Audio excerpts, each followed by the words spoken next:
नमस्कार मित्रांनो, येड लागलं प्रेमाचं या मालिकेच्या आजच्या धमाकेदार भागामध्ये आपण बघणार आहोत. मिहीरचं आगमन आता पंढरपुरात झालेलं इथे दाखवलं जातं. तर आता इकडे मंजिरीने हॉलमध्ये आता मिहीरचा फोटो आणलेला असतो. आता मिहीरचा फोटो बघता सगळ्यांना धक्का बसतो. तेव्हा लगेच जिजी म्हणू लागते, मंजिरी हा काय वेडेपणा आहे. अगं तुझं रायाबरोबर लग्न होतंय, मग जुन्या आठवणी पुसून टाकायच्या असतात, त्या समोर आणायच्या नसतात मंजिरी. तेव्हा मंजिरी म्हणू लागते, नानाजीजी असं थोडी नवीन आयुष्याला सुरुवात करते म्हणून मी माझा भूतकाळ विसरणार, असं नाही होऊ शकत नानाजीजी. आणि मी बघितलंय आजवर तुम्ही माझ्यासाठी तुमच्या मुलाला कुठेतरी मनात दडवून ठेवलंय आणि आता बास, आता मला ते होऊ द्यायचं नाही. मी जरी या घरातनं जात असेल ना तरी मी तुम्हाला तुमचा मुलगा परत देऊनच जाणार. तेव्हा जिजी म्हणू लागते, मंजिरी अगं काय बोलते तू. तेव्हा मंजिरी म्हणू लागते, हो नानाजीजी मला माहिती तुमचा एवढा मोठा मुलगा गेलेला असताना तुम्ही खूप दुःख घेऊन ते मनात साठवून ठेवलं. का ते माहिती, फक्त मला मिहीरची आठवण येऊ नये, मला त्रास होऊ नये म्हणून. मग माझ्यासाठी जर माझ्या आईवडिलांनी एवढं सगळं केलं तर मी त्यांच्यासाठी एवढं नाही करू शकत का. म्हणूनच मी मिहीरचा फोटो आज इथे लावण्यासाठी घेऊन आले.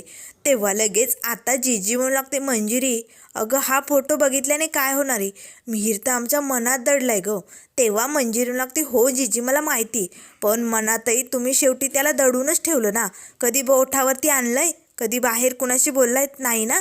ते फक्त माझ्या दुःखासाठी ना. म्हणूनच नानाजीजी आज जरी मी लग्न करत असले ना तरी मी आज मिहीरचा फोटो इथे लावणार तुमच्यासमोर, ज्यामुळे तुम्हाला तुमच्या मुलाची आठवण सतत येईल, तुम्ही त्याच्या सहवासात असाल. आणि नानाजीजी जरी माझं रायाबरोबर लग्न होत असेल ना तरी मी या घरातनं कुठेही जाणार नाही. मी याच घरात राहणार आहे. पकड जिजी. आता जिजी मात्र मंजिरीकडे बघू लागते. आता लगेच मंजिरी पटकन आतमधनं एक खिळा आणि हातोडा घेऊन येते आणि आता नानांच्या वडिलांचा हॉलमध्ये जिथे फोटो असतो ना तिथे मंजिरीने आता मिहीरचा फोटो लावण्यासाठी खिळा ठोकलेला असतो. आता मंजिरी पटकन जिजीच्या हातनं तो फोटो घेते, त्याला चंदनाचा हार घालते आणि हॉलमध्ये मंजिरीने आता तो फोटो लावलेला असतो. तेव्हा लगेच आता मंजिरी मात्र त्या फोटोचा पाया पडते आणि त्या फोटोकडे बघतच म्हणू लागते, नानाजीजी आजपासून तुमचा मुलगा इथेच असणार सगळ्यांसमोर. आणि हो, मी जर लग्न करून मुलगी म्हणून या घरात राहत असेल तर तुमचा मुलगा या घरात राहूच शकतो की नाही मग. आणि नानाजीची टेन्शन घ्यायचं नाही, माझं लग्न जरी होत असेल तरी मी तुमच्यापासून दूर जाणार नाही कारण मी तुमची लेक आहे ना. तेव्हा लगेच जिजी आता मंजिरीजवळ येते आणि मला लागते, मंजिरी अगं तुझं कौतुक करावं तेवढंच थोडं आहे गं. आजवर तू आम्हाला लय प्रेम दिलं, कधी मिहीरची आठवण येऊ दिली नाही.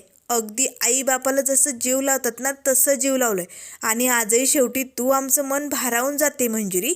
तेव्हा मंजिरी लागते, जिजी अगं सारखं लग्न करून जाते जाते काय म्हणतेस, मी आपलं घर सोडून कुठेही जाणार नाही. खरं तर लोक ना मुलीची पाठवणी करतात, पण जिजी इथे असं नाही आहे, इथे उलट आहे. इथे तू सुनेची पाठवणी करणार आणि लेक घरात आणणार. आता आपल्या दोघीमध्ये कधीही लेकाची बायको म्हणून तू सून म्हणून माझ्याकडे बघणार नाही. आपल्यामध्ये सासू सुनेचं नातं नसणारच आहे, आपल्यामध्ये फक्त मायलेकीचं नातं असणार आहे. असे म्हणत आता जिजी पटकन मंजिरीला मिठी मारते आणि लागते, मंजिरी खरंच तू किती भारी आहे गं मंजिरी, खरंच तू आमचं मन जिंकलंस आज मंजिरी. आज मिहीर नाही पण एक मुलगी म्हणून आम्ही तुला आमच्याजवळ ठेवलं याचा अभिमान वाटतो. खरंच मंजिरी पोटच्या मुलीने आईबापांसाठी एवढं केलं नसतं एवढं तू केलंय. तेव्हा मंजिरी आता आपले डोळे पुसते आणि मिहीरकडे बघतच म्हणू लागते, मिहीर अरे मी जरी रायाबरोबर लग्न करत असले ना तरी तुला दिलेला शब्द ही मंजिरी मोडणार नाही. तुला दिलं होता शब्द मी की तुझ्या नानाजीजीला मी शेवटपर्यंत सांभाळीन, त्यांची काळजी घेईल आणि तो शब्द मी कायम पाळणार. आणि यासाठी माझा राया माझी मदत नक्कीच करेल, कारण तो आहेच एक नंबर भारी. माझा राया माझ्या नानाजीजीला मला अगदी सुखात ठेवेल, तू अजिबात टेन्शन घेऊ नको. असे म्हणताच आता लगेच जिजी म्हणू लागते, हो मिहीर तुला माहिती मंजिरीचा रायाही देखील तिच्यासारखा अगदी निष्पाप आहे, एक नंबर भारी. असे म्हणताच आता लगेच रायाचा फोन येऊ लागतो. मंजिरी पटकन आपला मोबाईल बघते तर रायाचाच फोन आलेला असतो. तेव्हा मंजिरी लागते, घ्या 100 वर्ष आयुष्य या रायाला. बघा नाव घेतलं आणि त्याचा फोन आला. आता लगेच पटकन मंजिरी फोन उचलते. तेव्हा राया लागतो, मिसवायर तू कुठे, मला तुझ्याशी खूप महत्त्वाचं बोलायचं, मी येऊ का घरी. तेवढ्यात मंजिरी लागते, राया मला नाही वाटत आता आपल्यात बोलणं होईल. त्याच वेळेस रुजिदा आणि काही मैत्रिणी येतात आणि लागतात, मंजू अगं चल ना, आपल्याला लग्नासाठी जी काही हेअरस्टाईल बनवायची ना त्यासाठी या ताई आल्यात, आपण बनवून बघूया की. तेव्हा मंजिरी लागते, राया मी ठेवते, मला आता टाईम नाही आहे, मी नंतर बोलेल तुझ्याशी, असे म्हणत आता मंजिरीने फोन ठेवलेला असतो. तर इकडे रायाला मात्र मोठं टेन्शन आलं असतं.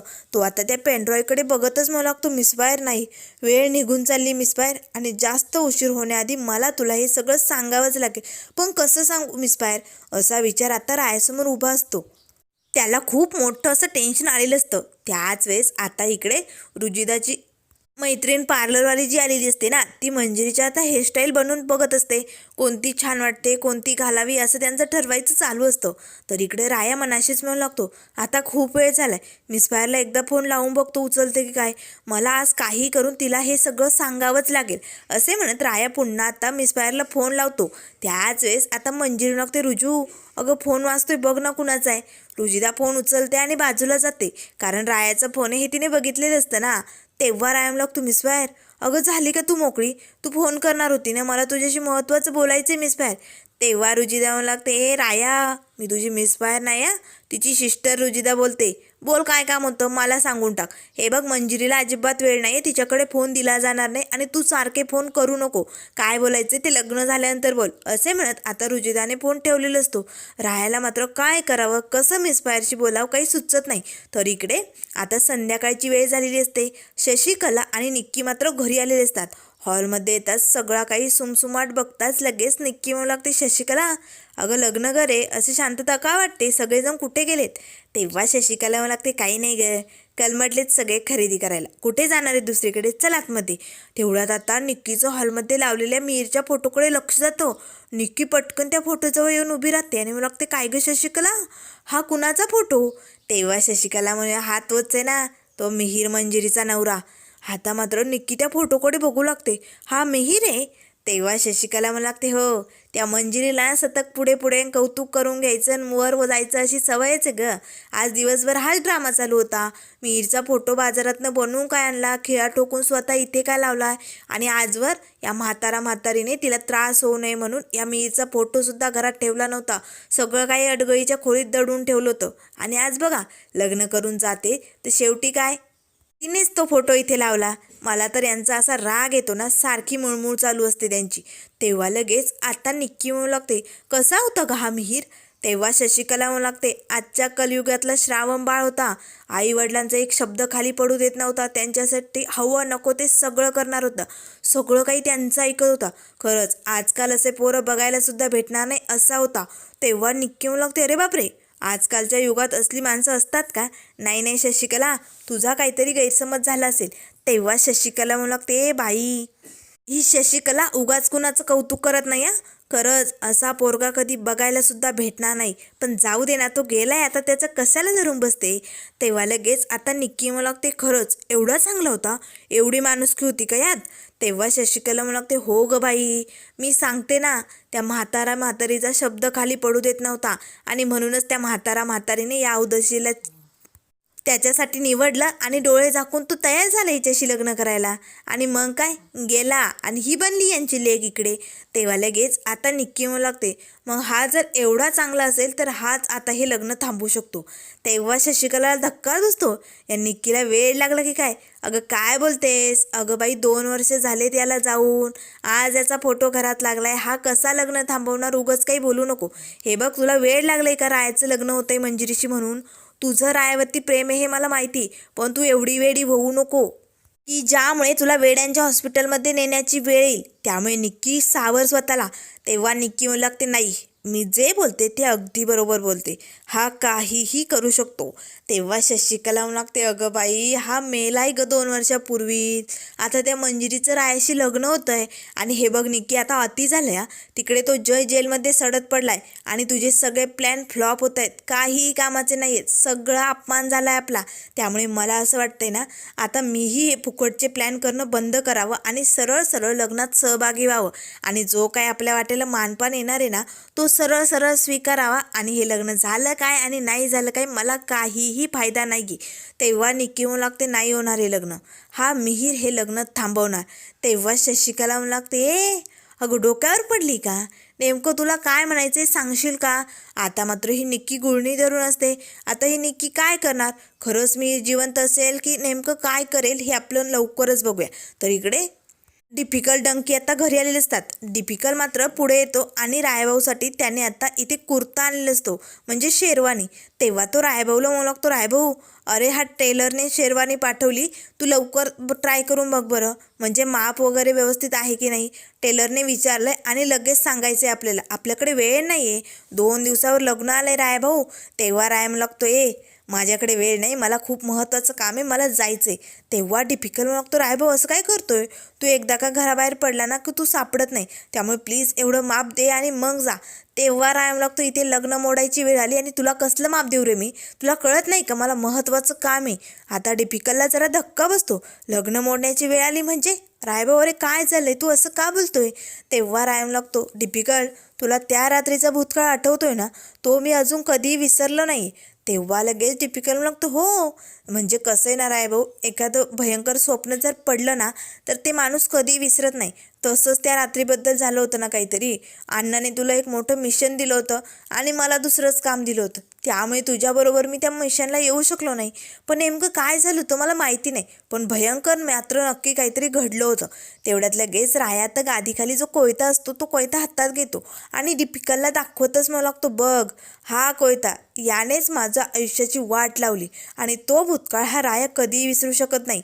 तेव्हा लगेच आता दीपिकल म्हणू लागतो, रायभाऊ समजन असं काहीतरी बोल, मला काय बी समजत नाही आहे. आता सविस्तरपणे राया सगळं काही त्या रात्री जे काही घडलेलं असतं ते सगळं इथे सांगू लागतो, ते क्षणही इथे दाखवले जातात. तेव्हा लगेच आता राया म्हणू लागतो, दीपिकल त्या रात्री मरणासाठी अण्णाच्या दारात ज्या व्यक्तीला मी पोचवलं होतं तो व्यक्ती म्हणजे मिस फायरचा नवरा मिहीर होता. आता हे ऐकून दीपिकलने डोक्याला हातच लावलेला असतो, म्हणजे तो मिहीर होता? तेव्हा लगेच राय म्हणू लागतो, हो आणि मिस फायरच्या वाट्याला हे जे काही दुःख आलंय ना त्याला जबाबदार फक्त मी आहे. त्यामुळे आता मी हे सगळं काही, या सगळ्या चुकांची कबुली मिस फायरला देणार आहे आणि त्यासाठीच मी या पेनड्राईव्हमध्ये तो व्हिडिओ कैद केला आहे आणि त्यामुळे मला लगेच मिस फायरकडे जायचं आहे आणि तिला हे सगळं सत्य सांगायचं आहे. तेव्हा दीपिकल मागतो, रायभाऊ तू अशी चूक करू नको, हे बघ मिस फायरला तुझ्या याबद्दल काय बी माहिती नाही, मग कशाला तू हाताने स्वतःच्या पायावरती धोंडा मारून घेतोय? रायभाऊ नाही नको. तेव्हा राय लागतो, नाही दीपिकल मला कुठल्याही खोटाच्या आधारावरती आपलं नातं उभं करायचं नाही आहे. माझं मिस फायरवरती खूप जीवापाड प्रेम आहे आणि त्यामुळे मला तिला खोटं बोलून तिचा विश्वासघात करून तिच्याशी लग्न नाही करायचं. तेव्हा लगेच दीपिकल म्हणतो, रायभाऊ अरे पण कधीतरी स्वतःचा विचार करत जा ना, सतत इतरांचा विचार करतो. बरं जाऊ दे, स्वतःचा नको पण मिस फायरचा विचार करणार आहे. अरे आजवर तिने विधवाचं आयुष्य जगून झालंय रे, आता तिला तुझ्याबरोबर नवीन सुखाचा संसार थाटायचा आहे. तिचं स्वप्न असं मोडू नको रायभाऊ, नको जाऊ. तेव्हा राय लागतो, दीपिकल तुम्हाला अडवायचं नाही, चल बाजूला हो, मी जाणार आणि मिस फायर नानाजीजीला हे सगळं काही सांगणार. तेव्हा लगेच आता दीपिकल त्याला अडवतो आणि लागतो, रायभाऊ असं नको करू रे, अरे मिस फायरचा नानाजीचा विचार कर, अरे तुटून जातील ते कधी हे लग्न होऊ देणार नाही. अरे तुझं प्रेम आहे ना मिस फायरवरती, मग असं का करतोय, तुझा विचार कर ना. तेव्हा रायम लागतो, नाही दीपिकल मी आता कुणाचा बी काय बी विचार करणार नाही, जे सत्य ते मिस फायरला कळायलाच हवं. असे म्हणत आता राया मात्र लगेच दीपिकलला बाजूला लोटतो. दीपिकल पटकन खाली पडतो आणि रायभाऊचा पाय पकडतो. रायभाऊ मी तुला नाही जाऊ देणार, नाही जाऊ देणार मी. तेव्हा रायाला खूपच राग येतो. राया सनकन आता दीपिकलच्या एक कानाखाली ओढतो आणि मग तो, दीपिकल मला जावंच लागेल, सांगितलेलं कळत नाही आहे का? तू मला अडवू शकत नाही आणि जर अडवलं ना तर जीव घेईन मी तुझा, मी चाललोय. असे म्हणत आता दरवाजाच्या उंबरातनं रायाभाऊ बाहेर पाऊल ठेवणार. तेच आता दीपिकल म्हणतो, रायभाऊ थांब, तुला तुझ्या आईची शपथ आहे, तू घराच्या बाहेर पाऊल ठेवायचं नाही आणि मिस फायरला काय बी सांगायचं नाही. इथे दीपिकलने मात्र आता शपथेमध्ये रायाला अडकवलेलं असतं. राया मात्र थबकतो आणि दीपिकलकडे बघू लागतो. तर त्यानंतर मित्रांनो पुढील भागामध्ये आपल्याला बघायला मिळेल, आता इथे निक्की जोरजोरात ओरडत असते. त्याच वेळेस राया इकडे घरी आलेला असतो. घरी मात्र कोणीच नसतं. हॉलमध्ये आता मिहीरचा फोटो बघताच राया मात्र घाबरतो, हादरतो. तो आणखीनच घाबरलेला असतो. तेव्हा मात्र आता मंजिरी, नाना सगळेजण धावत निक्कीकडे येतात, काय झालंय? तेव्हा निक्की म्हणू लागते, मी मंजिरी तू जिवंत आहे, मी पाहिलंय त्याला. तेव्हा मंजिरी म्हणू लागते, कोण, कुणाबद्दल बोलते? तेव्हा लगेच निक्की म्हणू लागते, तुझा नवरा मिहीर. त्या क्षणाला एक गाडी आलेली असते. आता त्या गाडीतनं एक माणूस उतरतो, म्हणजे त्याचा चेहरा काही असा साफ दाखवलेला नसतो. असतो, पण मित्रांनो तो नक्कीच मिहीर म्हणजे मंजिरीचा पहिला नवरा असेल का नाही हे आपण लवकरच बघूया. त्यामुळे अशाच मालिकेंच्या अपडेट पाहण्यासाठी चॅनलला लाईक करा, सबस्क्राईब करा. व्हिडिओ पाहिल्याबद्दल धन्यवाद.